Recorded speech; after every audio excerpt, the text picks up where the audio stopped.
This is the Mobile Tech Podcast, brought to you by worldpodcasts.com. Now here's your host, Tech Girl, Miriam Joire. Hi, and welcome to the Mobile Tech Podcast. I'm your host, Miriam Joire, and today is Wednesday, June 26, 2019, and my guest is Tom Honeyands, the Tech Chap himself, on the show. You said my name correctly. I'm impressed. Oh, well, there you go. I rehearsed for this one, Tom. I appreciate that. Welcome to the show, and Thank you. It's really great to have you. So you're in the US right now? Is that what you said to me? I'm actually in a very small cubicle at a WeWork in Boston. So yes, travel, as you know, we tech YouTubers and journalists, we travel a lot. So in Boston right now. Oh, fantastic. So it made it a little easier for us since I'm in San Francisco. Listeners, if you hear my voice and think, this sounds a little different, this is what happens when I have allergies. So I sound a little nasally. I'm sorry about that. But I'm the same as well, Miriam. Don't worry. Okay. So we have a bunch of stuff we want to talk about. The big news this week, I think, and Tom, maybe you will agree, is the big announcement that Google... Well, it wasn't really an announcement. It's more like Rick Osterloh, the head of Google Hardware, basically just tweeted, hey, I think we're done with tablets, so bugger off. I mean, I'm paraphrasing, but, right? That's how you'd say it in England. Yeah. Are you that surprised? No.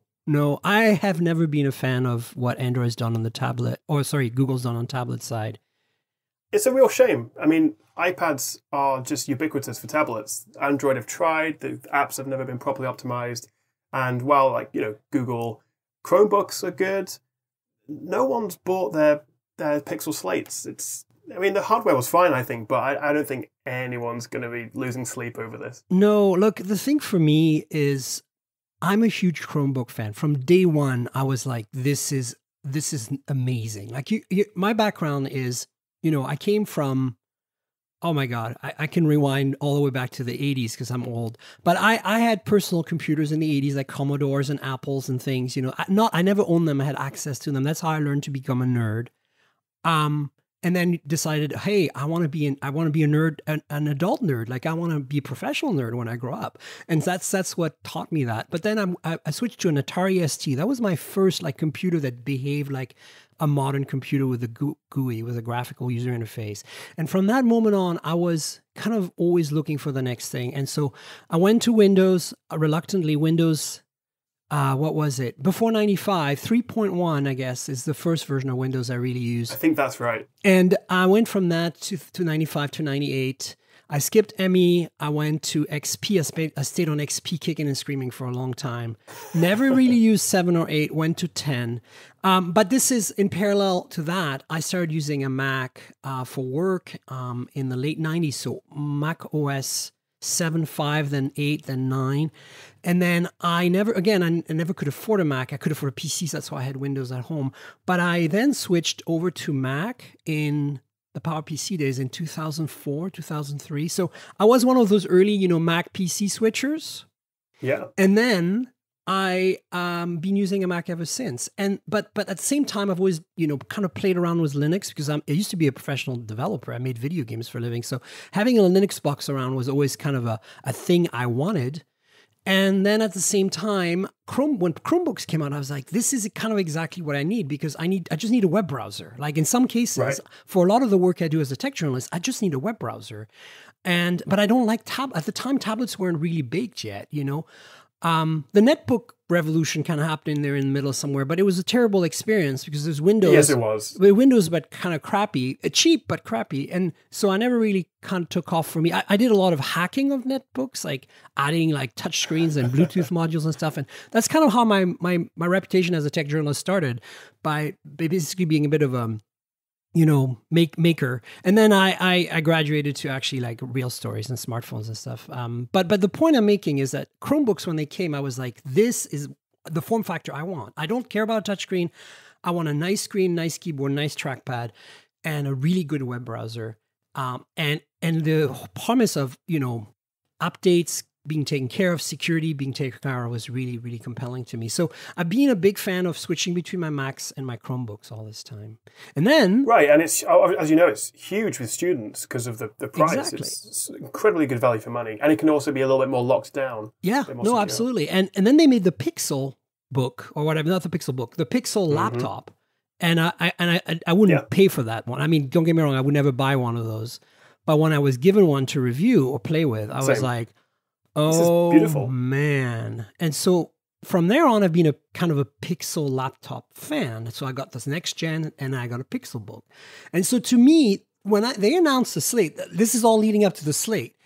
To me, when they announced the slate, I was like, what the F are you doing? Like, that's not what I want, Google. Like, I thought you were going to give us an even thinner, lighter, more sexy, almost bezel-less Pixel book. That was the end game. Like, I didn't mind that it turned into a 2-in-1 and converted into a tablet. I thought that was very helpful sometimes to watch YouTube videos and stuff. But I did not want a detachable keyboard. I didn't want a Surface-like device. And so I felt that they lost the plot, and I think I said that last year when they announced it. I'd love to see their sales numbers for the slate. What is your evolution in computing, and how did you get to like incorporate tablets, if at all, in your workflow, and or what was your history on computers? Well, I'm generally a bit of a Windows guy. I did have a MacBook Pro 15 for when I used to work as a video producer at Trusted Reviews here in the UK. It's one of the biggest tech websites. So they plonked a MacBook on my desk, and I've always been familiar with them, but generally for the variety and just being able to get a bit more sort of nitty-gritty behind the scenes, tweak a few things. I've always been a bit of a Windows guy. So, I mean, right now I use a Dell XPS 15. That's my sort of workhorse, and I love that. In terms of tablets, I had an iPad. I've had most of the iPads. Right now, I have the new iPad Pro 11-inch, which is just a beautiful device. Oh, it's an amazing piece of hardware. It's my favorite piece of Apple hardware since the iPhone 4. You know what? I completely agree with you. It's just such a nice thing. But the downside is there's still not a whole lot I do with it. I actually use it as a bit of a teleprompter.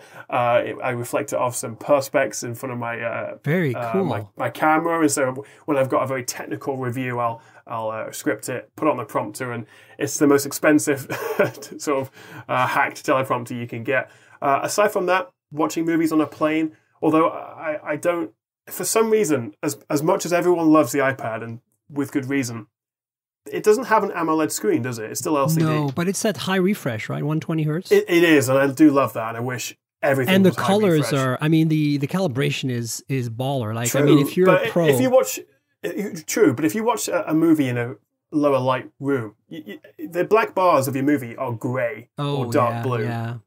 And coming from any phone, even a mid-range phone, I've got the Asus Zenfone. Nope, that is LCD. But there's a lot of mid-range phones with AMOLED screens, or OLED screens. And this is a bit of a tangent, I suppose, but that's tangents one are area encouraged on the show. Go carry that's on. One area I'd love Apple to fix. Although I think there's issues around high refresh and OLED in that screen size. Anyway, but when it comes to Pixel books, I like yourself, got the review sample. Again, I think it was about £1,200 or £1,500. It was very expensive for the Google Pixel laptop. Beautiful bit of kit, really, really nice. Far too expensive for what the average user would need a Pixel for. Because as soon as you start throwing i5 and i7 processors in there, that's not what they're for. The experience is incredible. Like, I think that's what I want to say to people. Like, I wish everybody could afford a Pixel book. Like, forget the Slate, forget the early Pixel laptops. Specifically the Pixel book, and I really hope they refresh it for 2019 now that they've learned their lesson. Thanks, Google, for learning your lesson. But like, I feel like this is such an incredible... I've got the Core i7 maxed out with like 32 gigs of RAM or whatever. Beautiful. And it's just like a monster. It's way better in some ways than my Mac at surfing the web, to be honest with you. At least if I put Chrome on a Mac. And I just feel like the nice thing is Chromebooks scale so nicely. You can buy a $300 Acer 2-in-1 convertible. I can't remember the model number. They have one that's really lovely. It's cheap. It feels nice. It doesn't matter which Chromebook you buy. The trackpad is always super high quality because, you know, they have good drivers because it's One OS. And they only support, you know, 2 or 3 trackpad controllers, Yes. right? And it's like, Oh, you mean the super budgety one? Like, yeah, I'm you can talking get it for about the super cheap, like $200-300. $300 11-inch. You know, That's terrific. yeah, like they're basically like a cheap pixel book. Like they fold over, you know, in tent mode and all that. And those, so I'm saying there's scale here, and the experience might not be as sweet because you don't have as much RAM and as fast a processor. But I feel that still, like, if you buy even the cheapest Chromebook, you get a decent experience. I wouldn't necessarily say you get that on a Windows 10 device, although there are some pretty cheap Windows 10 laptops. What's your history with Windows? Like, when did you start? What OS? What version did you start, and which did you skip? So that's what a technical question. So I think I started in '95. So I wasn't. I think I'm a couple of years younger than you. So I came in at a much more. A much nicer time. It was the UI and using Windows was much better from '95. So I think I remember building my first PC with my dad around like '98. I think we were on Windows 98 with you know, those beige IBM style PC cases, and we managed to get the original Deus Ex to run, and also like a multiplayer version of it, which was a bit of a hack, which I was so impressed with. So sort of building those Windows desktops from '95, '98. And then, Vista. I wasn't on the I skipped anti-Vista. Like, I completely skipped Vista. And 7, mostly, and then 8. I think 7. I had 7 one machine with fantastic. 7. Remember, I was a Mac user at this point, you know, pretty much, right? Yes. So I always had another computer around, but yeah.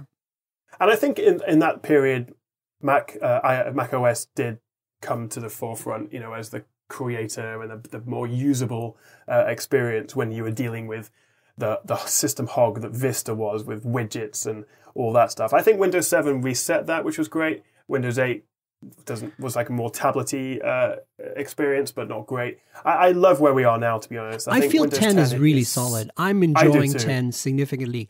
And just regular updates that aren't requiring fresh installs and new CD keys and plastic boxes with code. This feels like a modern system. And obviously we've got a similar thing with Mac OS. We get, you know, these yearly updates. So Windows 95 was a bit of a different beast, but I like where we are at the moment. Yeah, I was a big fan of XP for a long time, just because it was solid and I knew it well, and it was still had enough of a leg in the old days of Windows that I understood, but had all the, you know, the NT kernel goodness, right? Yes, and so many companies still use XP because they're, you know, so older companies, but big corporations that take so long to adapt or change, they still use XP, which occasionally I experience, and the lack of a search bar is something you quickly. I mean, obviously today it's not feasible. I'm just saying, for Zeitgeist at its time, like all the way up to about Windows 7, honestly, I felt like XP was like, okay, you're good, you know. Maybe I bet 10 really changed everything, and I feel like I use it currently. I have a bunch of Windows 10 devices. Primarily, I'm using Huawei MateBooks of various kinds. Oh, I love the MateBook. I have the it's latest. So underrated. Yeah, I have the latest MateBook X Pro, which I love. I have last year's as well. Yes. Yeah, I mean, it's the same chassis, just slightly different specs. Interestingly, they sent me a Core i5 last year and a Core i7 this year, so I'm kind of really ballering this year with my because I got the top range one. They also sent me a MateBook 13 around CS time, and honestly, I like the form factor on that one. It's kind of small. But with the Huawei news, the controversy, oh my God, Windows, I'm so worried. Intel can't work with them. It's not just the phones we have to worry about. It's over. Yeah. Like, I can't in good conscience recommend someone buy a MateBook. No, absolutely. I was until then, though, because it's such a great laptop, and it's kind of fun right now actually having it. You know, sometimes I use it instead of my MacBook, and I go to a coffee shop or something, and like this, especially the new MateBook X Pro has that big Huawei logo on it. Like, it doesn't have the flower, it just has the letters Huawei on it. And people like give me the side eye, you know, in San Francisco, because they're like, hide your children. Who are you? And I'm like, I am a spy. And I'm probably getting in trouble for saying that. That stuff is a real shame, isn't it? Because I always think that Huawei makes such terrific products, and their engineering department, their R&D are fantastic. Absolutely. But all this just high-level executive politics stuff gets in the way of... Like, can you imagine how frustrating it must be to be a scientist or an engineer there, come out with these fantastic things and just you can't sell them. No one buys them because I know. of something I out know. of the I really hope they can resolve this somehow. I mean, I live in a totalitarian regime, so I expect the men in black with lasers on their guns to come and get me at some point for saying the word spy earlier. But jokingly though, seriously though, I mean, look, they're good laptops. So those are the ones I have. I have a bunch of older ones that are like, I had a Dell XPS 13. I'm actually looking forward to the new XPS 13 2-in-1 that was announced at MWC.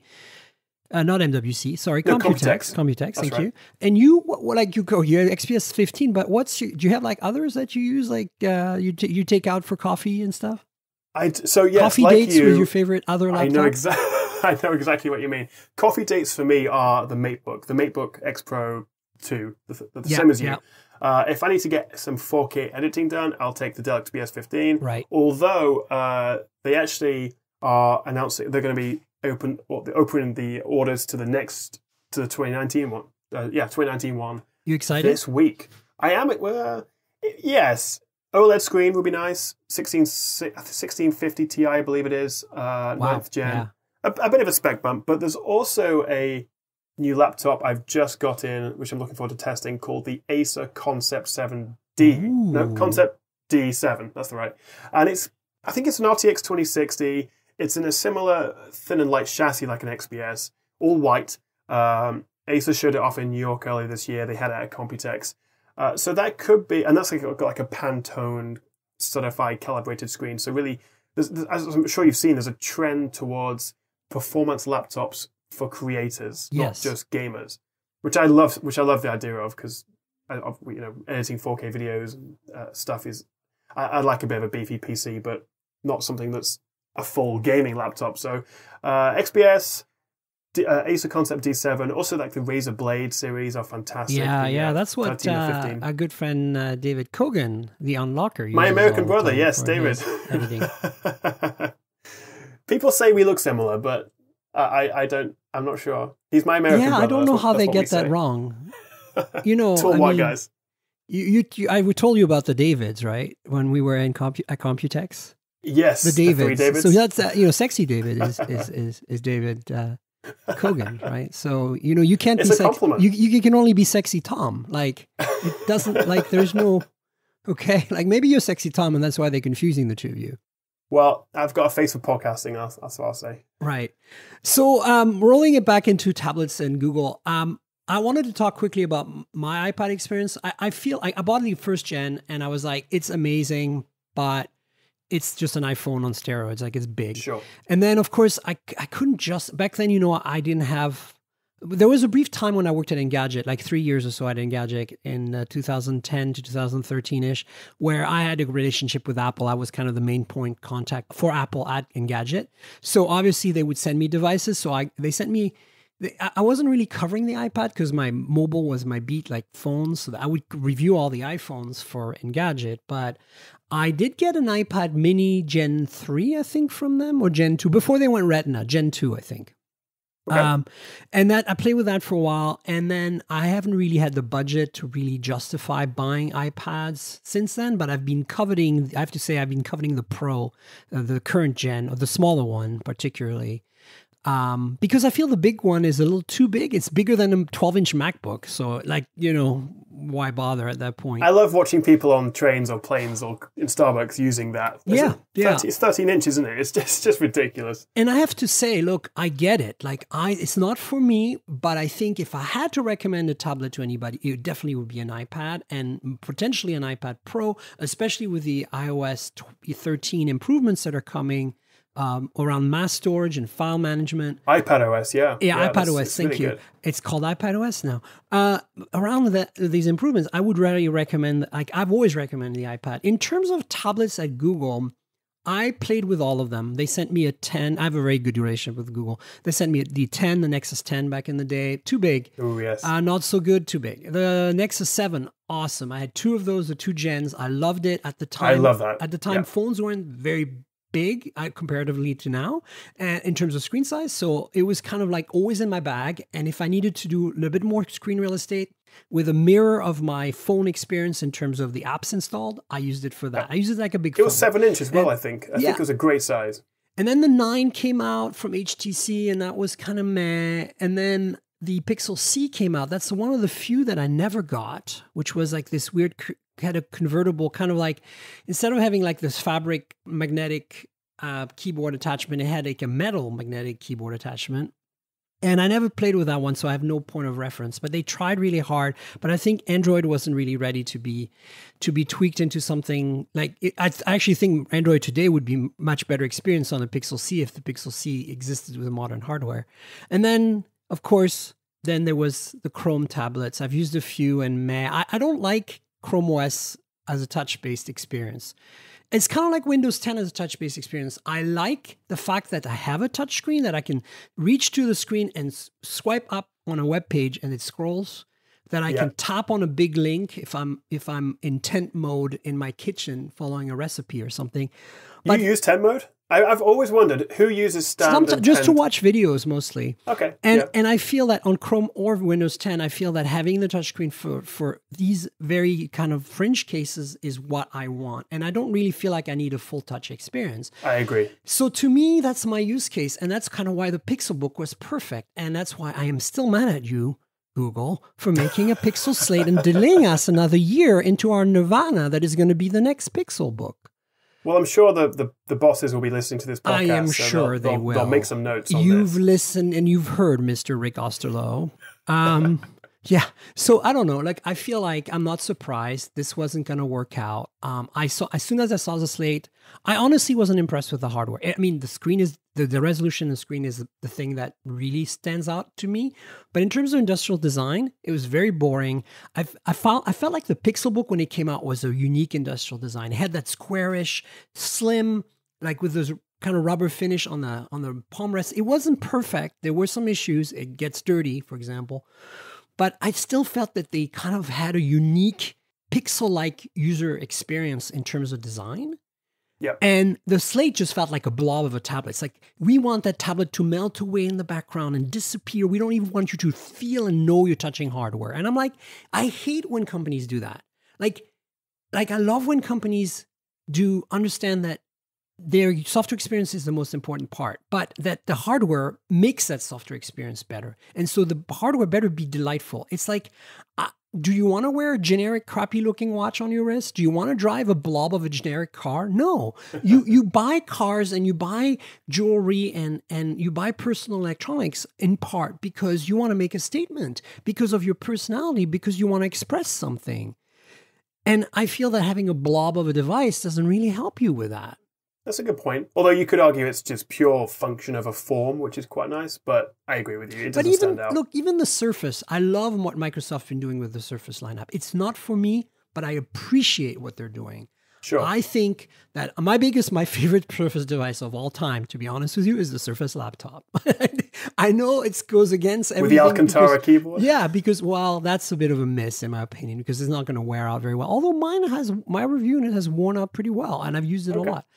But I guess I'm clean-ish with my hands. But the thing is, Alcantara in cars is terrible. Like, I have driven many high-end sports cars that had Alcantara steering wheels and gear shifters, especially these manual transmission cars. And after 2 or 3 years, they feel like sandpaper. That it doesn't matter how much you clean it. It's not dirt at this point. It's just the fabric gets all kind of scratchy. So that was a bad idea. But I feel like overall, of all the Surface products, that was and of course Surface Studio is another one of my favorite, but I don't have one, so. No one does. Right? In the UK, I think exist. they have about one review sample. They made 10 of them. That's about right. But anyway, the thing is, I appreciate what the Surface tablets are trying to be, the Surface Pro, and even the Surface 3, the latest one that had the LT and stuff. Really cool. Mm-hmm. But it's not for me. Like, I need something I can literally put on my lap and where the screen doesn't not vicariously, but what's the word? That doesn't like dangerously hang off of my lap in a way that it's going to come off and fall. Precarious. Thank you. That's the word I was looking for. So that's kind of my thoughts on all this tablet and thing business. So I'm not surprised. I'm bummed for people who bought a Slate because even though they're going to get updates, they know it's the end game. Yeah, I don't know. But for me, turning it into a positive, I'm looking forward to the Pixelbook 2, I guess. Yes, and hopefully they can divert this manpower and R&D towards products that people actually want. So that's a good thing. Yeah. Switching gears, I heard rumors. Well, they're not rumors. You said it yourself in your video. Who told you this? Oh, yes. You did. In your own video, you mentioned at the end of your Oppo versus OnePlus video recently that you had an Xperia 1 floating around, or that had just landed, and that was, what, a week ago? So I am going to get the scoop from the Tech Chap on my own podcast, about the Xperia 1. Sorry for pumping it up. I'm just joking. It's big news. Well, the review samples have been circulating for a couple of weeks in the UK. I do have a very shiny white one here with me. Ooh, white. I've also got a Asus phone, a Galaxy S10 Plus, OnePlus 7 Pro. I carry a few phones, as we all do. So the Sony, I really like it, and it's the first Sony in about since we were the XZ. Yeah, we say XZ. You guys say XZ. No, I'm okay with XZ. I'm Canadian. I can do Z. But for the first time in years, this is an interesting phone that stands out. What struck me when they launched the XZ Premium last year or 2 years ago is they didn't bother to give review samples, as far as I know, to any UK sort of influencers, creators. Instead, I was told they prioritized things like the Financial Times and City AM in London, because they knew the target audience was middle-aged men or women who have always had a Sony, and they don't care about chunky bezels, and it's expensive, and it looks business-like. The Sony Xperia 1 is such an interesting new design and direction for them. 4K, OLED, HDR, Snapdragon 855, 21:9 aspect ratio. So as far as I know, it's the only phone with that ultra wide aspect. So if you are someone, and I'm not sure who these people actually are, but someone who watches a lot of movies on their phone and not their TV or their iPad or their laptop or their whatever, this would be great. With those specs, with that resolution, aspect ratio, not high refresh, 60 hertz, but it's arguably, if you want to go for a clickbait headline, the best phone for watching movies. And it's a lovely bit of kit. I really do like it. What do you think so far? Well, I don't have one. That's why I wanted to get your thoughts. I played with one at MWC. I will put your video. Hopefully your video comes out soon, and I'll put it in the show notes. But my video, my hands-on video, which is silly because, they let us have hands-on at MWC I didn't get briefed there. I don't have Sony and US media, they don't really care too much about us, for phones at least. So I went to their booth and I introduced myself as media, and they said, oh yeah, we have a media area. We have some devices back there. Feel free to spend as much time as you want making a video. And I was like, great.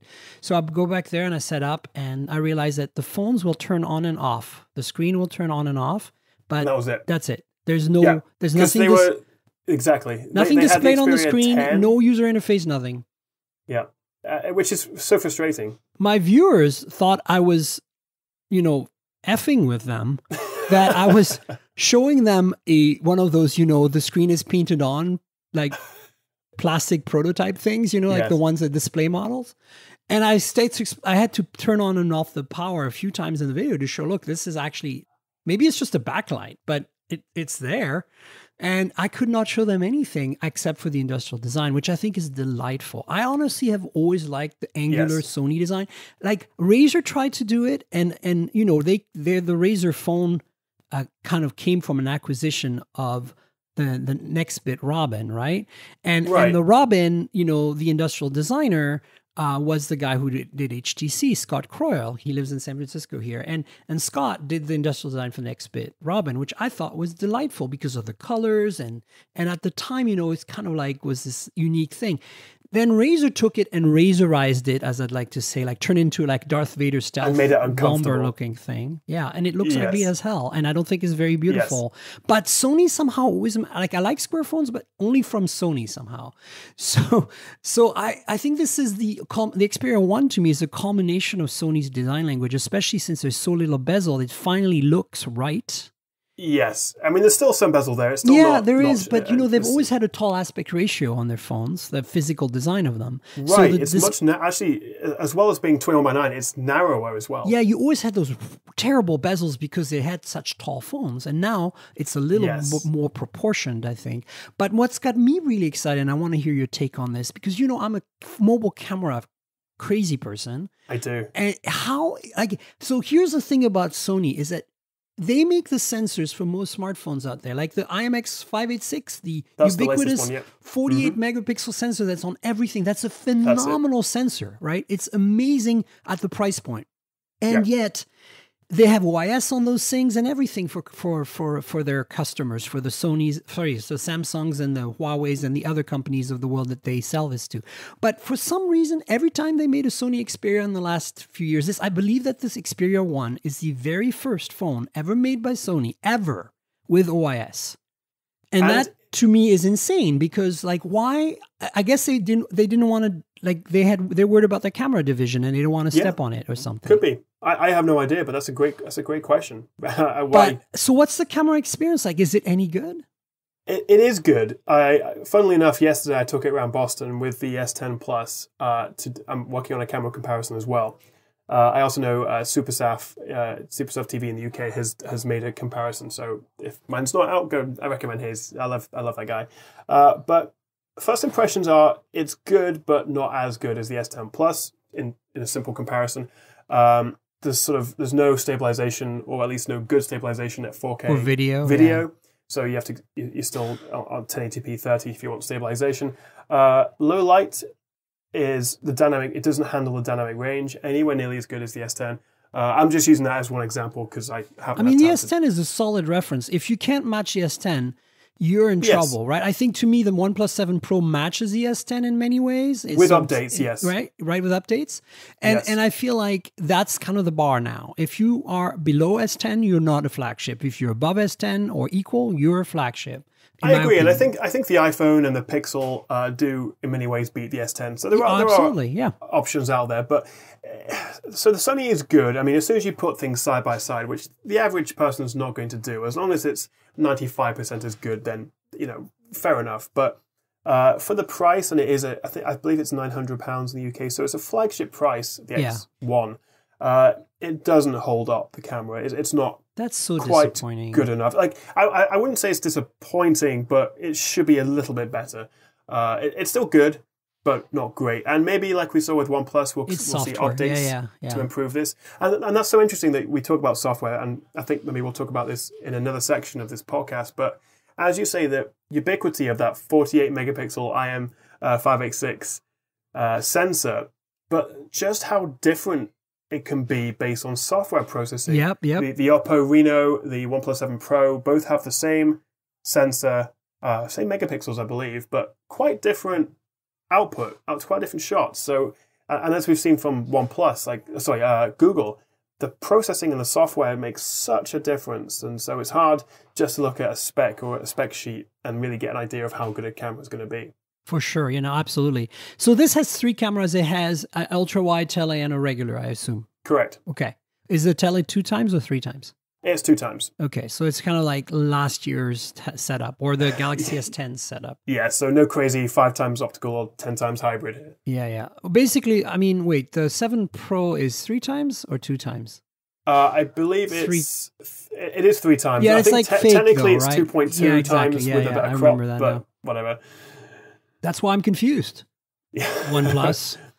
You had us all at 3 times at launch, and now we had to reevaluate that. Cheeky, right? Yeah. No. So that's cool. So overall, I mean, you've just started using it. You'll have a review up at some point soon. Yes, in about a week. I'm playing with it for a little while. People like to rush their reviews and get it out a day or two afterwards, but you really need to have it for at least a week. Use it as your, I hate this phrase, daily driver. You know where that was going. Yeah. But I'm enjoying it, and it feels, again, another cliche, feels good in the hand. I love the direction they've gone with it. The screen's beautiful, so I'm really enjoying it, and I think it could be definitely worth considering. Cool. Well, that's exciting. Thanks for sharing. I obviously am going to try to get one. I'm going to bother Sony US. It's because it's going to come to the US as I think an unlocked device. So I'm going to see if I can get maybe one of those beautiful purple ones. Oh, yes. Because that looks hot, hot, hot. You'll see it on my hands-on video if you haven't watched it yet, folks. So yeah, look, speaking of kind of related, since we've been talking about OnePlus 7 and the S10, you did a video, which I will put in the show notes, comparing the Reno 10x zoom with the OnePlus 7 Pro. Mm-hmm. And your takeaway, I won't spoil it because I want you to share with the class. but I thought it was obviously very interesting. I kind of agree with your takeaway, and I think that it was kind of inevitable because Oppo software is always kind of like meh. Yes. But I was a little disappointed that the only party trick was the zoom, really, in the end. I agree. It's interesting, and actually in the comments on my video, so I genuinely do read every comment that people post on my YouTube channel, and it's interesting the amount of people who disagreed with me and thought the Reno was better, largely because it has just a flat screen. The amount of people who hate curved edges on screens is actually quite significant. But for me, at least, in my opinion, the OnePlus sort of wipe the floor is a strong word, but is the clear winner. 90 hertz, much more premium design, assuming you like it. Yeah. The software is much better. The camera overall, in terms of overall quality, is better, faster. It's just a better phone, and for about £50 difference, near enough the same price. But the Oppo, interestingly, so last year the Find X, it was one of the first pop-up screen phones. Yeah, and a very beautiful, interesting pop-up design too. but far too expensive for the brand. Like £1,000, I think it was. So iPhone 10 money. And Oppo just doesn't have that brand recognition in the UK. It still doesn't. But the fact that they've gone for this, I think it's £500, this Reno 10 times zoom. So it's half the price, still near enough flagship or upper mid range. They're definitely getting there in terms of improving the software, lowering the price, camera quality. They're not quite there yet, but by next year or later this year, I think they could be a real competitor, which is good to see. Yeah, no, I understand that, and I think you're right. I think that to me, the camera, like the 10x zoom alone, is not going to do it. Like I'm speaking of the screens, I do not like the rounded edges either. Like, but to me, it's not a deal breaker. I won't not buy a phone because of it. Sure, but I have to say the OnePlus 7 Pro, for me, it's Quad HD and the 90 hertz, Yeah, that 90 hertz. I presumably it has an impact on battery life, but it's just going back to anything else feels like last year's phone. Absolutely. And it's kind of surprising too, because you're like, how can that be a big deal, right? And then you use it and you're like, oh, it is a big deal. Yeah. Yeah. And it's not just gaming phones. I think we can expect refreshes of the Razer phone and the ROG phone coming soon, but they kind of led the way with high refresh. But now we're seeing it in mainstream devices, which is great. And fingers crossed. I think also the Note 10 may have a 90 hertz as well, so that should be good. Yeah, no, absolutely. Maybe. I think, we hope so. Let's see. I have a 90 hertz display phone, the Red Nubia Magic 3. Yeah, the Red Magic 3. And it's not as obvious. I'm not sure the 90 hertz is always on. I think it might only be on when games are running for some reason in game mode. But it is only a 1080p display. But nonetheless, for the money, and I'm bringing it up because I think there's a theme here. OnePlus 7 Pro kind of fits at the higher end of that theme. The theme being the Snapdragon 855 budget device, right? So the OnePlus 7 is not really budget, but I'm saying the 7 Pro. But there's the OnePlus 7 as well that fits into that 48 megapixel IMX 586 and Snapdragon 855 in a cheap or more affordable priced chassis, regardless of the other cameras and other features. So there's the OnePlus 7 Pro, the OnePlus 7. Zenfone 6, the Asus Zenfone 6, which I'm still waiting to get a review unit of. Same thing though, 855, 48 correct, megapixel. Yeah. There is the Nubia, and then there is the Redmi, the K20 Pro, and I don't know if is the Xiaomi Mi 9T at the same price level. I think it's still more expensive. the K20 Pro from Redmi is basically like a $350 Snapdragon 855 IMX 586 48 megapixel. It's crazy, isn't it? Pop-up camera phone. It's kind of insane. And I think the Xiaomi Mi 9T is kind of the equivalent phone in Xiaomi land, but I think there's pricing differences and some minor spec differences. Can you imagine if they put stock Android on the Redmi or the Red Magic? Sorry, obviously it's usually the software and the camera processing that lets these things down. But here's the thing: like I've been using it for a week now, the Nubia, and I'm telling you, like I am delighted with it. I'm not a gamer. I'm not using it as a gaming phone. I'm just using it as a main phone. And even like you can tell, the 48 megapixel camera needs some tuning. But it's out of the box way better than any, like it's really good out of the box, the camera. Like I think that sensor, as you said, the tuning makes a huge difference, but I do feel that Sony has somehow hit a sweet spot with that sensor, making it almost impossible for anyone to screw up a phone with that sensor. Like it's not going to be necessarily as good as like a tuned version of the software on that sensor, you know, out of the box. But I feel like I was not expecting anything from this camera on the Nubia. I was like, whatever. It's like, it's just an accessory. You know, it's a gaming phone. And oh my God, it's better than the Razer, better than the Asus ROG phone. It's just better. Like then it's almost, I would say it's comparable to the Zenfone 6 from the samples I've seen. Yeah, and it's cheaper. And the Zenfone 6 is, yeah, and the Zenfone 6, you know, is not the best implementation of that 48 megapixel. Agreed. Although the fact that you can flip it around and use that for your selfie camera and also an ultra-wide selfie camera. Well, yeah, that's kind of the killer app, isn't it? Yeah. My video, I think, should be going live tomorrow, which should be yesterday when this goes live, so you can check that out. But I'm actually having a good time with it. Yeah, I'm looking forward to getting my review in it. You know, it's harder, like it's not officially out in the US yet to purchase. Right. So I'm not at Engadget anymore. I can't just demand phones and have them arrive on command. I'm sure you could if you tried. I try. This is so frustrating. Your name goes a long way. But I'm hoping that Randall, if you're listening, Randall, that like Alex, you know, it's like you kind of have to poke Randall the right way to get what you want.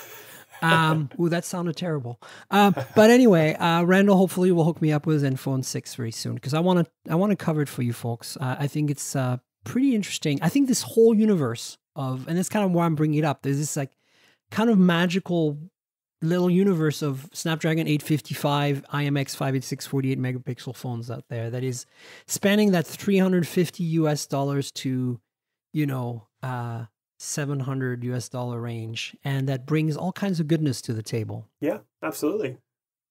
Yeah. So speaking of Oppo, there is, I mean, this has been going on for a while, but apparently this happened earlier today somewhere, maybe at GSM. There's a teaser trailer for it. Was it? There's a concept for now, as in like it's not an actual product. Yeah, was this at MWC Shanghai? That's it. So it's officially now coming. Whereas before that, it was just like a teaser, right? Like we had a teaser video, I think, from Oppo. I have to think that this is the future. I mean, can you imagine in say even 18 months having a phone with a mechanical popping up camera? That I think that's going to seem so old fashioned so quickly. Yep. I think that under display cameras have been the end game all along, and the challenge is going to be to make a camera that's decent enough in low light. I think daytime's no problem. I think you're going to need a super fast lens, like an f of a 1 point something. Yeah. 1.4 maybe. 4, yeah. And then you're going to need a very sensitive sensor, maybe doing pixel binning. And you're going to need, obviously, to have a screen that is designed for it. It has to be AMOLED or OLED. And it has to basically go dark, the screen. Like, it has to go black in that area. Because any light leakage will be picked up. It's kind of like light, you know, travels along the glass. And that's like fiber optic works. And so that's why, you know, when you have a phone that has the glass of the back panel is shared with the camera glass, there's a few phones that have this issue. Any light that touches the glass, like even an inch or two down, it kind of like travels into the lens, and you can kind of see weird, what's it called, blobs of kind of like light in low light in very dark environments. Kind of like lens flare, but worse, like And so you want to avoid that, and that's going to be the biggest challenge. You can fix that with algorithms. That's the good news. It's like fingerprint smudges. There are algorithms today that will remove the smudges to some extent. I think you can do some optimizations around removing these in digital form. So I think that's going to need to happen. But I'm super stoked. I'm really excited because I've been saying this forever. This is the end game, right? In terms of having a full display in the front with a front-facing cam still. Somehow. And they managed to, they seem to, even with these full view pop-up selfie cameras now, they still seem to manage to fit in a speaker at the top. So really the only thing you may be lacking is like a good face unlocking perhaps, but then, I mean, if you had some, like with the in-screen fingerprint readers, you have to, they've created like nice graphics around it, a little sort of shiny thing that happens when you press your finger. If they did some sort of blacking out of the area around the camera for your face unlock, or when you go to selfie mode, I think that could look quite cool. Yeah, absolutely. But as you say, it would have to be AMOLED because you'd have to turn off the individual pixels around it. No, but it's coming, and so now we know that it's more official, and I expect it to be on an Oppo phone this fall, basically, at this point. Yep. I agree. And then, so that's exciting. So that's one piece of news we had this week. Another one was a 64 megapixel binned sensor, so outputting 16 megapixels, is coming from Realme. And the sensor's not new. We've heard it's coming.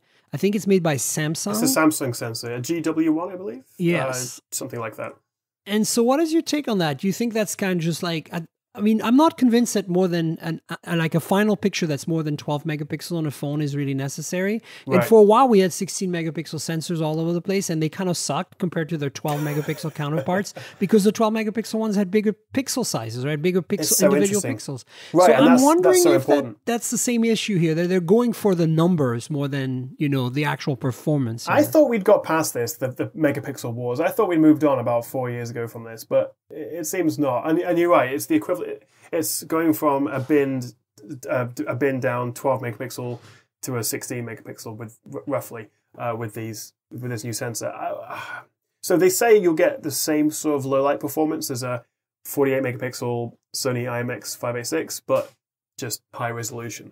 Do they have the same pixel size? Is it 0.9 micron per pixel binned together into 1.8 micron? It's 1.6. So it's 0.8. Okay, so it's 0.8 individual pixels. Okay, so so they're because the surface area has to kind of stay more or less the same for phone manufacturers to they don't have that much real estate inside of the phone. So I will. I'll believe it when I see it, because I honestly feel that Sony kind of dominates the sensor game. Every time Samsung makes a sensor, it's okay, but it's not, Yeah. Actually, while we're talking about cameras, this was really interesting. As I was testing, going back, the Sony versus the Samsung camera. Sure. Did you know that, so in the UK, we have the Exynos chip version of the S10 Plus. And generally, that's considered to be the worst, the less good version. The battery life on the US Snapdragon one is generally about 20% better. So that's annoying for us. But in the UK and Europe and internationally, if you have the Exynos Galaxy S10 Plus, we have night mode. There's an actual night mode option in the camera. And that's also been updated this week to be almost as good as the Pixel's Nightscape. Almost. Ooh. Now, I actually dropped mine, so I sent for repair. So I've got the Qualcomm S10 Plus with me. Right. It doesn't have night mode. Doesn't have night mode. Yeah, and it has some sort of night mode, but it does. It has like Scene Optimizer, but they've had that since launch. And I remember, and this was back in April. They updated it on the Exynos, and so I can't actually finish my Sony camera comparison until I get back to the UK, get my Exynos version to then do a genuinely good night mode comparison with what should eventually come to the US model as well. But I just thought, how's a Samsung phone in the US several months behind updates of an international version with such a fairly important feature like night mode?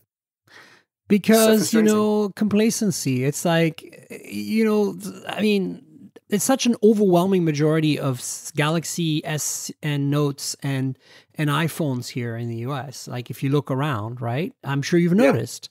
Like everybody has a flagship, and it's always a Galaxy or an iPhone. That's it. And it's like that Samsung doesn't care. And you have to also understand that the carriers have to approve the software. Most of the people you see holding a phone on the streets have a phone with crapware that's locked to the network, that has a custom boot screen and sound, and that you can't turn off. It's a terrible, terrible experience. These people live in hell, Tom, and they don't even know it. How do they get up in the morning? I don't know. I mean, that's why probably they end up buying an iPhone in the end, because they get so frustrated with the BS they get on an Android phone. And having 5GE on, is it Sprint or whatever? AT&T. AT&T, sorry. Yeah, 5G evolution, please. Yeah. So that's my point. Like I think what's happening is, they're not going to get these up. Even if Samsung makes for the international or whatever, the unlocked Qualcomm version has a night mode tomorrow, that's not going to trickle down to these, carrier phones until probably the end of the summer at this point, at best. Yeah. So it's a disaster. I just don't understand why people do it. I guess they do it because they don't care, and because they can walk into a store and walk out with a new phone and just add $20 a month to their payment plan. You know what I'm saying? But you know what? We've just spent the last 20 minutes talking about all these innovations from Chinese or Asian companies.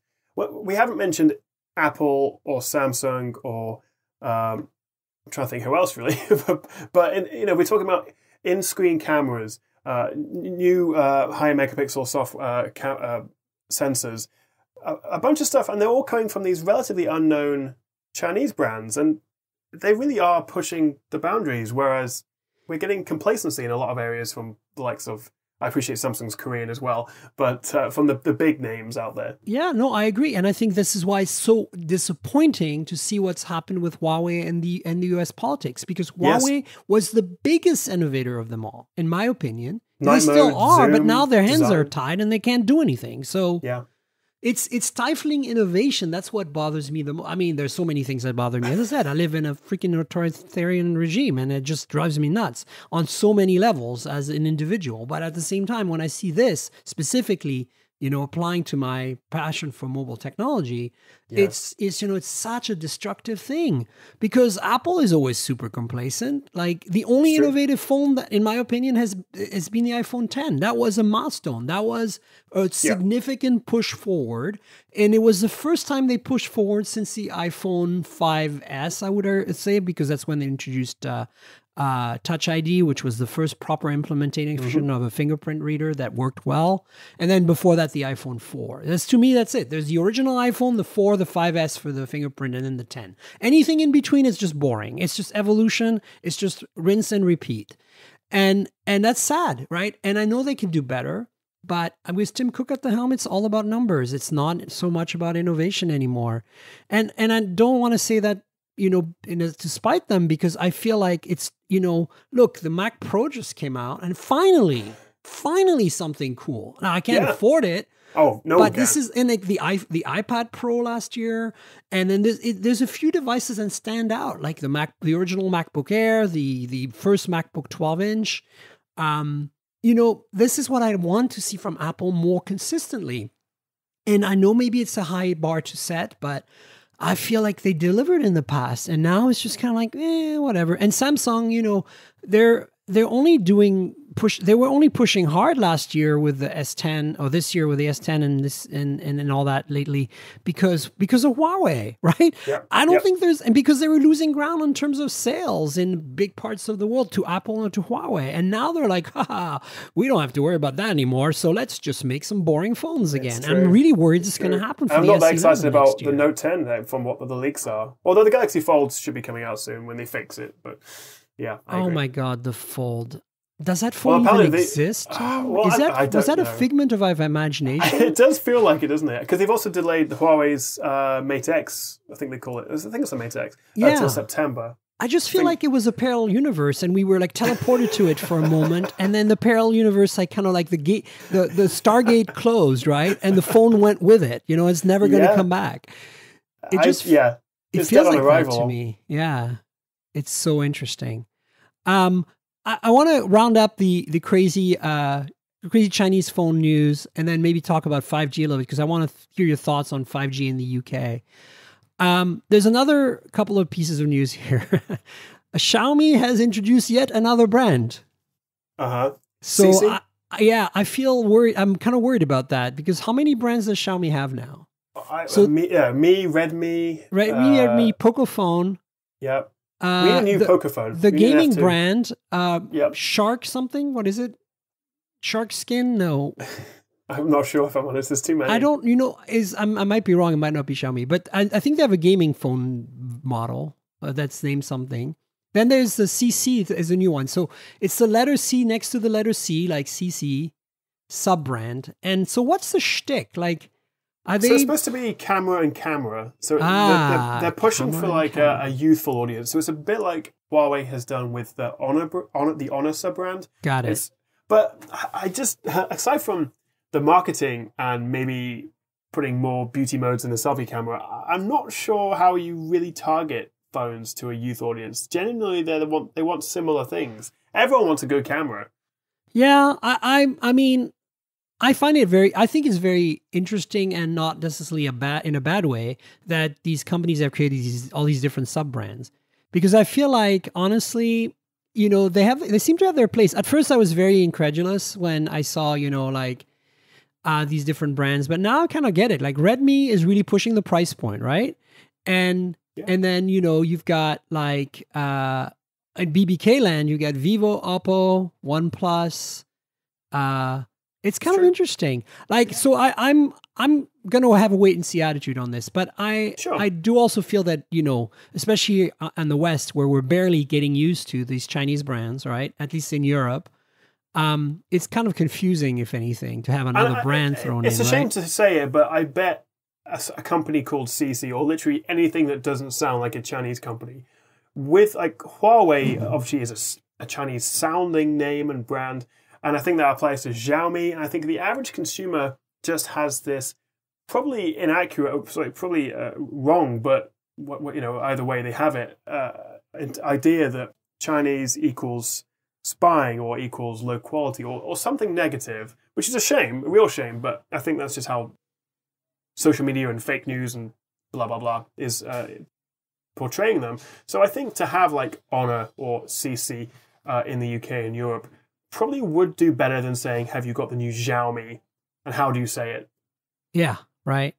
Yeah, I mean, but Huawei was there, remember? In the early days, like, how do you say Huawei, right? And they became huge in Europe, and now they're kind of suffering. It's true. And Honor is huge in Europe. So, I mean, Honor is actually pretty easy to pronounce, obviously, right?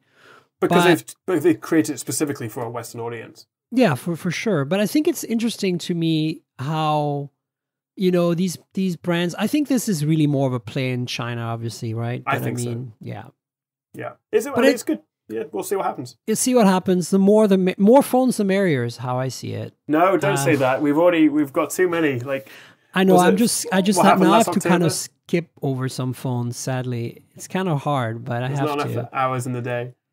And then the last kind of interesting tidbit of news of the week in terms of Chinese phones is that we have Vivo announced that they're making a 120 watt charging system.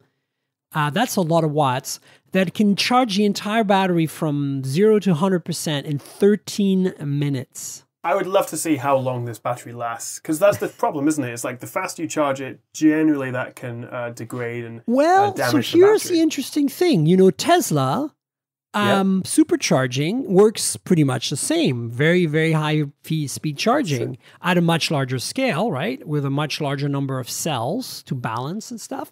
And they make it work. There are a bunch of Teslas in the US now from...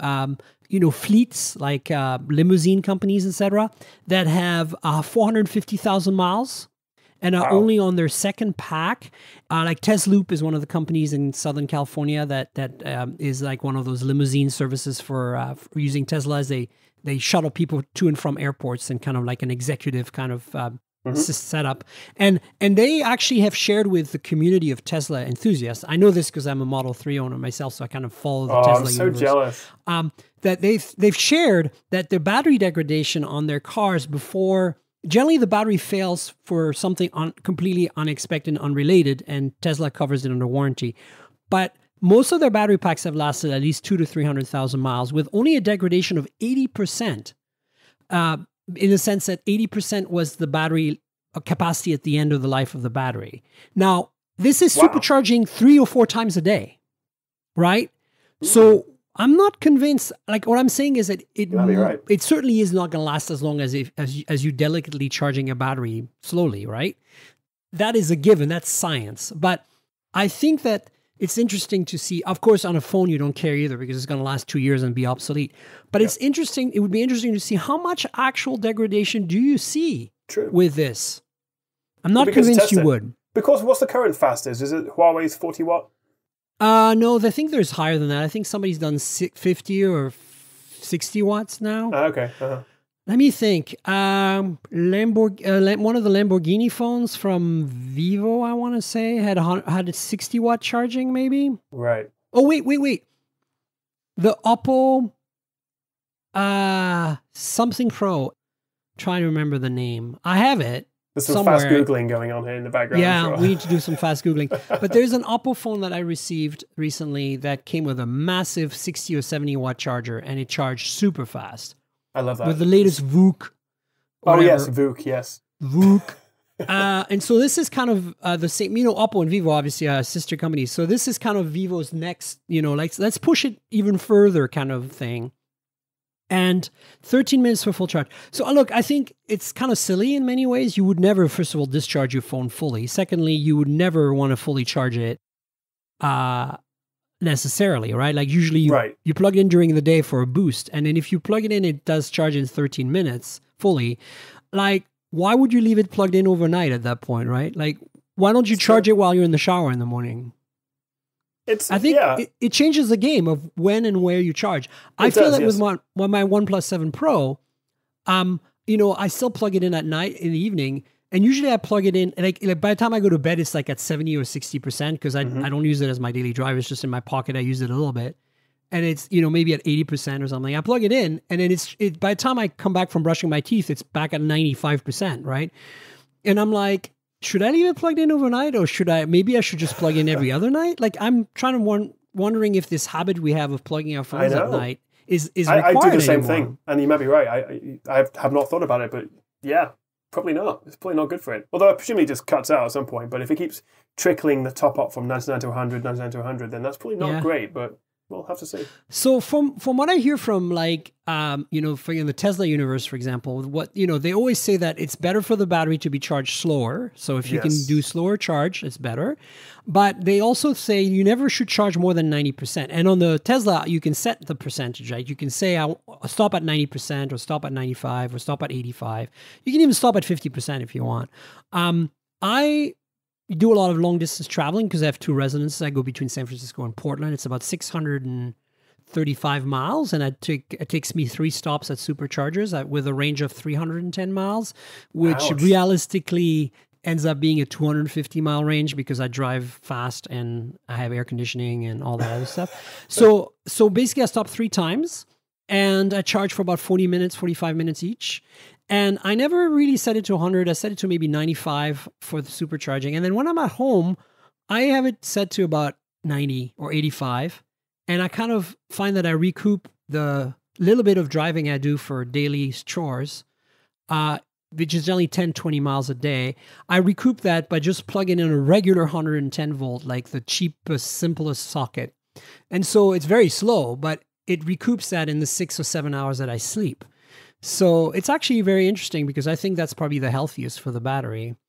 But, absolutely. But Tesloop, this company in California that has that limousine service with Tesla, is saying that, they're surprised to see how well managed the batteries are by the software, such that they don't see a huge decrease in performance. So I have a feeling that if you get this phone or this technology trickles down to a Vivo phone the next year or two, and eventually to Oppo and OnePlus, that we're not going to necessarily find that it's going to affect the performance of the battery, since the electronics and all the heat is generated in the charger with these anyway, right? That's true.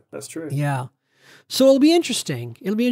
Have you had a chance to drive a Tesla yet? I have. I've driven all of them. I just haven't had the chance to Because I the owner of one, I was super stoked when I went to your channel to see you sometimes review cars as well. So occasionally, yeah. Honestly, they don't do as well. It's the problem with YouTube is you build an audience around, say, laptops and phones, and then you try and do something that's still tech related but a bit different, and the algorithm punishes you because it's not a phone unboxing or a versus camera comparison. It's just a shame because, but I don't let it stop me. I'll do what I enjoy and that I think people will be interested in, and then YouTube can deal with it how it likes. But you do get punished a bit. But no, I love some car tech stuff, and I think we're seeing even a more crossover between those two areas.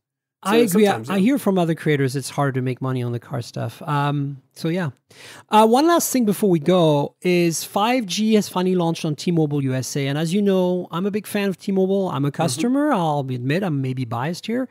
But I've been a customer with them for almost 20 years. So there's a good reason for that, is because I feel that they really provide the best technology and the most affordable prices. The coverage could be better in some areas, but I really do feel that overall, if you want the fastest speeds, the cheapest prices, and the most kind of like friendly to weird phones carrier, because in the US, like if you bring a weird Oppo phone to the carrier and ask them for a SIM, they chew you out the door almost. It's like, what are you talking about? Yeah. This is not one of our approved phones. Go away.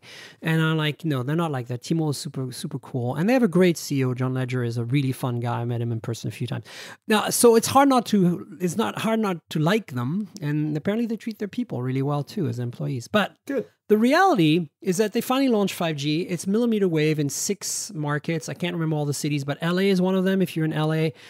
The other ones are smaller cities. Maybe New York is in there somewhere. But the point is that if you have been waiting for 5G on T-Mobile, you can get it now. And the only phone I think they have is the Galaxy S10 5G. Yeah. So that's the news part. But the reason I brought it up is I don't live in any of the markets that they have it. So I asked for a review in it. I could drive from San Francisco down to LA. It's a 6-hour drive, about 400 miles, and test it out. But obviously, I might wait to get a 5G phone from T-Mobile when they actually have a network in my areas that I live. But what's your experience been? Have you played with 5G in the UK? It's been out a little longer than here, et cetera, et cetera. Well, not to a huge extent, although it's only been out about a month. It's very, very new. There's a few phones. You've got the OnePlus 7 Pro 5G, S10 5G, Oppo Reno 5G, there's an LG one, the V50 ThinQ. So there's a handful. And EE right now is the only network that has 5G. EE actually stands for Everything Everywhere, and it's quite funny because the CEO, it's almost like you're the boss, the CEO of Everything Everywhere. So it's a hell of a title. But so from what I've tested so far, you do see real benefits. Around London, you'll often see maybe 3 to 4 times the download speeds, but obviously that varies within inches or feet of where you are. Like it goes up and down. So in the UK, I don't believe we do use millimeter wave. No, you guys are sub-6. So it's interesting because in the US right now, the 3 carriers, well, actually 4 carriers that have announced, I'm not sure about Sprint, but at least T-Mobile, AT&T, and Verizon so far on millimeter wave. And it's very localized, obviously, because of millimeter wave, and very small pockets of certain markets. But obviously, T-Mobile is one of the ones that has a lot of sub-6 spectrum for 5G. So we should see that rolling out later in the year. And then I'm not sure about Sprint's rollout. I need to check. But all 4 have markets now with 5G, at least on millimeter wave. Okay. And but it's a very different experience, obviously, than sub-6. So my biggest question to you is with EE is, do you get uploads over 5G? Because in the US, at least on Verizon so far, if you use 5G millimeter, you only get the downloads over 5G and the uploads are still over LTE. So you don't really get the benefits as a YouTuber. You know what I'm saying? So yes, it is faster, but it's not to the full extent you might think. I think I've tested it, and I think it went in one area from like a 4G 100 megabit upload to about 150. So yes, but I don't think they promise any guaranteed upload speeds. No, but you do see an improvement, right, on uploads? Yes. So for as a creator, it really makes a difference. It could make a difference. Yes, but that still varies significantly, and it's not anywhere near as big a jump as download speeds. And also coverage, as you say, is so limited. And, but I mean, hopefully we'll have to see how these networks deal with data caps. Because one of the big ideas that I love about 5G is that it could replace potentially crappy, slow home Wi-Fi. If you have good mobile, in my parents' house, the 4G is several times faster than the broadband through the Wi-Fi through the router. So this could be, I'd love to see that, but if you've got data caps that you can burn through in 5 minutes, then 5G is not going to be that useful. Right. No, absolutely. Well, I'm looking forward to being able to share with you listeners what the 5G experience is like, whether it's sub 6 or millimeter, whatever comes first to one of my markets, which for me are Portland or San Francisco, but obviously San Francisco and the Bay Area in general, which is a pretty big space. I can easily travel 30 miles or so to get to try it out. It's a little harder to go to LA to try out T-Mobile 5G. Seattle would be another option because if Seattle had service, it's only a 2-hour drive from Portland, so I could test that out. But I'm looking forward to a time when I have a 5G device on any network here. That is a review unit that I can test in a market where it's close to me, and I can report back and let you know what the experience is. Whether this really is cutting edge. I think 2020 is going to be the year for sure. mainstream. I mean, right now, again, I feel like a lot of other tech journalists and tech YouTube creators is that hold off if you feel compelled to buy a 5G device, even if you're in a market. I'm not sure it's worth the cost, especially the extra cost on the monthly payment of the plan. Sure. And, as Tom just said, data caps haven't really been sorted out yet. You're going to go through these data caps so quickly. It's going to be a problem. So, but it's exciting to see that it's happening, right? It's happening. Finally. So, almost hit. As a bit of a T-Mobile fangirl, I just had to include this T-Mobile news today. Yeah. Not sponsored by T-Mobile. Yeah, absolutely. No, it's not. I just want to make that clear. Sadly, maybe it will be. Maybe, hey, Des at T-Mo, can you work out a sponsorship for me if you're listening? But yeah, Tom, do you want to tell people where on the internet they can find you, your social media handles, and of course, pimp your channel, will you? Of course. Well, so I am the Tech Chap. You can find me on YouTube is my main platform. I'm also on Instagram and Twitter. And yeah, I make videos 3 times a week on the latest phones, laptops, computers, PC hardware, the odd car, anything that's shiny and has a plug socket usually. But it's just me. I actually recently hired my brother who's full-time with me now. So it's the Tech Chap Bros. That's not the official title, but he's helping me out. So we're expanding. And if you want to check it out, Tech Chap, like and subscribe, all those things. And I'd love to see you there. Fantastic. So yeah, do check out Tom's channel and his various handles. You know where to find me on the internet. I'm at Tankgirl. That's TNKGRL on Twitter and on Instagram. It's like the comic book character Tank Girl without the vowels. So drop the vowels and you'll get the handle. It's very easy. But unfortunately, I couldn't get that on YouTube. So my YouTube channel, which is a complement to the show, basically, since the show is audio and you might want to see devices and, see them being handled in real life, you can watch the videos on channel. There's unboxing, hands-ons, reviews, etc. Mine are not nearly as polished as what Tom creates, but mine are kind of like very punk rock DIY. So I check them out. It's youtube.com/Miriam Jouar, like my full name. If you don't know how to spell my name, go to my Twitter and you'll find my full name. Just remember there's no space there. So it's youtube.com/Miriam Jouar. Please subscribe, tell your friends, like the videos if you do. Hate the videos if you do. Whatever. Like them if you don't anyway. Exactly. Like them if you don't, if you hate them too. But comment, please. Yes. Also, if you want to comment on the podcast, there's no way to comment on the actual podcast if you're listening on one of the many platforms. So just go to Twitter. Just ask me on Twitter, like, hey, I don't agree with you or whatever. Like, give me something to talk about on Twitter. Yeah. Mostly, I want to say the podcast is at mobiletechpodcast.com. You can see the show notes there if your podcast app doesn't display them properly. It's also where the RSS feed is, if you know what an RSS feed is. And then, of course, we're on Google Podcasts, Apple Podcasts, Pocket Casts, Overcast, TuneIn Radio, and Spotify. So Spotify is probably going to be the go-to for a lot of you, unless you're a hardcore podcaster and you have like a podcasting app like Pocket Cast or something.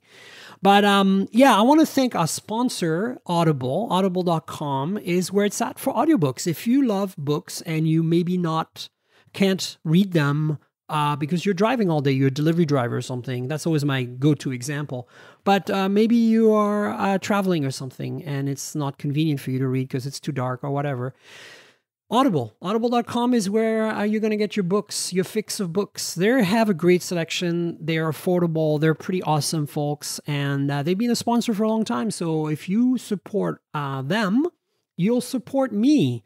And the way you do that is we get a 30-day free trial offer for people who are not subscribers yet.